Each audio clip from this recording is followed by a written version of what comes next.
পেশ করা হয়। কিন্তু তখনকার সময় ব্রিটিশ সরকার এই রিপোর্ট সম্পর্কে কোনো মতামত দেয়নি। ফলে ভারতীয় নেতাদের মধ্যে প্রবল মত পার্থক্যের সৃষ্টি হয়। দীর্ঘ সময় পরও ইংরেজ সরকার কোনো মত প্রকাশ না করায় 1919 সালে ইন্ডিয়ান ন্যাশনাল কংগ্রেসের লাহোর অধিবেশনে পূর্ণ স্বরাজের প্রস্তাব তোলা হয়।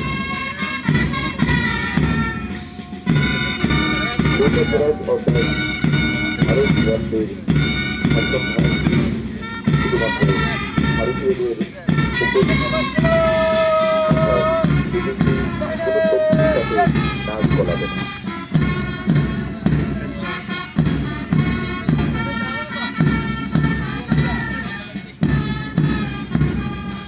লাহোর অধিবেশন চলাকালে মধ্যরাতে রাবি নদীর তীরে জাতীয় পতাকা উত্তোলন করা হয় এবং এই অধিবেশনে ঘোষণা করা হয়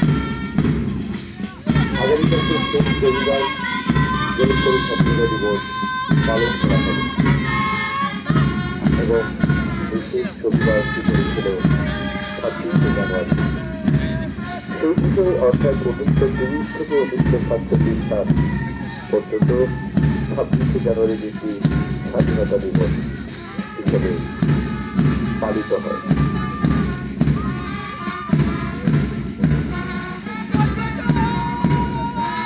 এবং 1947 সালে ভারত স্বাধীন হওয়ার পর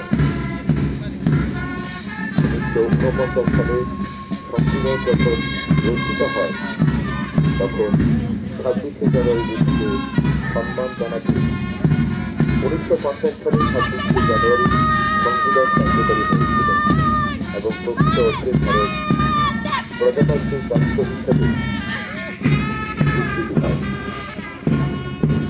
তাই সেই দিন থেকেই 26শে জানুয়ারি দিনটি প্রজাতন্ত্র দিবস হিসেবে পালিত হয়ে আসছে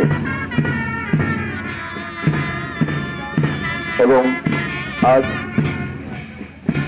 75 বছর ধরে আমরা আজকের এই দিনটিকে যথাযোগ্য মর্যাদার সাথে প্রজাতন্ত্র দিবস হিসাবে পালন করে আসছি।